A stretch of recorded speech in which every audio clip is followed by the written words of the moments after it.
The chamber was silent until she laughed. "You're lying," hissed Princess Aura, her plasma crown sparking like anger made visible. "No species can stay fertile all year. Prove it." Across from her stood a lone human diplomat, half smiling, half terrified, wondering how intergalactic peace had turned into a debate about human biology. He knew one wrong word could start a war, or something far stranger.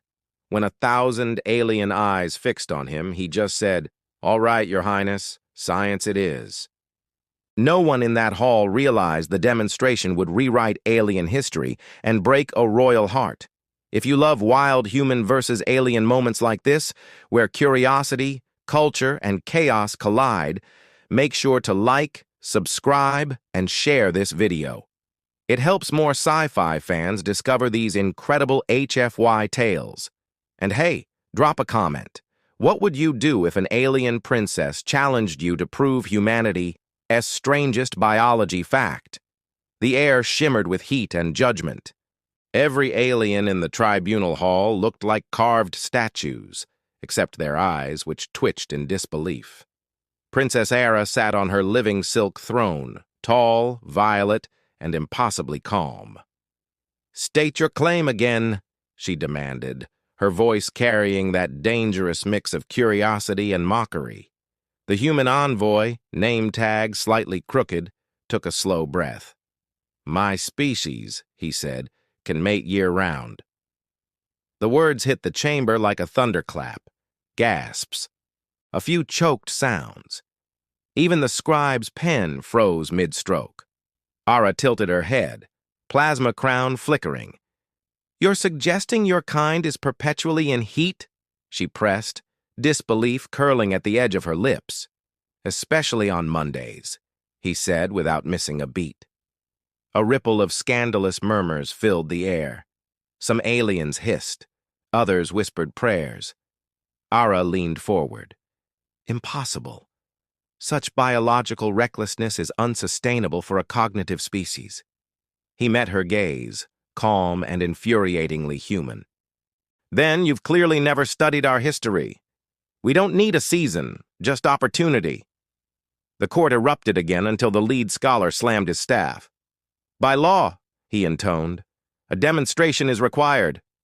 The human blinked. "A what now?" Aura smiled slowly. "Proof. Right here. Right now." The moment those words left the princess's lips, the air changed. It wasn't just a royal command. It was a challenge echoing through the galaxy. The tribunal leaned forward, every tentacled scholar and crystal-skinned judge waiting for the human's response. He rubbed the back of his neck. "You want me to prove it? Here? With an audience?" Princess Aura's eyes narrowed, gleaming like twin suns. "This is for science," she said, her tone clipped but unmistakably daring. "Observable proof. On royal grounds. And as the only fertile female present, I must—" She paused, letting her voice fall like a hammer. "Volunteer." A stunned silence followed. Even the drones hovering above seemed to pause their hums. The human exhaled, half amusement, half disbelief. "You're serious." "Do I look like I jest?" she said, standing tall, her long braids cascading like ribbons of dark flame. He grinned. "Fine. Let's make this the most awkward scientific paper in history." One of the scholars fainted. Another hurriedly prepared waivers. Aura's lips twitched just slightly. "For the record, human," she warned, "I do not tire easily." He chuckled under his breath. "Lady, neither do we. It's kind of our thing." And somewhere deep in that throne room, the legend began. The ceremonial chamber sealed shut with a hiss, locking out the gasps and gossip of the tribunal. Inside, the light dimmed to a royal violet hue. Dozens of sensors hovered in the air, ready to record every reaction, every pulse, every sound. The princess stood poised, elegant, calculating, but with a flicker of unease behind her golden eyes. "This is purely academic," Ara said, almost to herself. Of course, the human replied, rolling his sleeves. I'm just here to defend my species from extinction by embarrassment. She glanced sideways, hiding a reluctant smirk. Your kind treats absurdity as honor. Only when there's an audience, he teased. A low murmur ran through the speakers as the scholars began dictating. Contact initiated. Observation protocol engaged. Ara flinched at their running commentary. Must they narrate everything? Your law, Princess, he said softly. The chamber grew warmer. The hum of machinery blended with the rhythm of breath, the shuffle of movement. The scholars' voices trembled. Subject displays remarkable endurance, emotional synchronization, rising. The princess clenched her jaw, pretending the tremor in her voice was irritation, not curiosity. How are you not fatigued? Because this isn't endurance, he murmured. It's proof. The sensors blinked wildly, recording history. Time blurred. The scholar's commentary became background noise, half panic, half fascination. Ara's perfect composure began to fracture, a strange warmth replacing her royal detachment. This is not supposed to be enjoyable, she whispered through clenched teeth. The human tilted his head, smiling faintly. Then why are you smiling? Her eyes widened, glowing a deeper shade of violet. I am not. Sure you aren't, he said softly, and she turned away, flustered. From the viewing gallery came a crash. One of the assistants had fainted. The lead scholar muttered, The human maintains eye contact. Disturbing.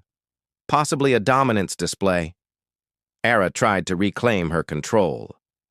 You are infuriating, he chuckled. You have no idea. For a heartbeat, there was silence. Then, unexpectedly, she laughed, an unguarded, bright sound that stunned the court into stillness. Her voice softened. You're not what I expected. He leaned closer. And what did you expect? A savage, a brute. But you're... She hesitated. Kind. Don't spread that around, he whispered. Their eyes met again, and something unspoken passed between them. Something that had nothing to do with biology or law. The room's sensors flickered uncertainly, unable to categorize the new data. Whatever this was, science hadn't prepared them for it. When the chamber doors finally opened, the tribunal stared as if witnessing the aftermath of a cosmic event. Princess Ara, once composed, untouchable, sat slouched in her throne, flushed and silent. The human stood beside her, steady, calm, and wearing the faintest hint of a victorious grin. The lead scholar cleared his throat, voice trembling. For the record, we confirm human males exhibit permanent reproductive readiness. The hall erupted into uproar, shocked, fascinated, terrified. Someone muttered, By the moons! They're unstoppable. Ara exhaled softly, her pride warring with awe. You've broken every rule of logic, she murmured. He shrugged. It's a hobby. She almost smiled. You've also broken me. That one wasn't in the protocol either. As laughter rippled through the room, Ara leaned closer and whispered, Tell me, human, was it worth the scandal? He looked at her, really looked, and said, For the truth? Always. For you? Especially.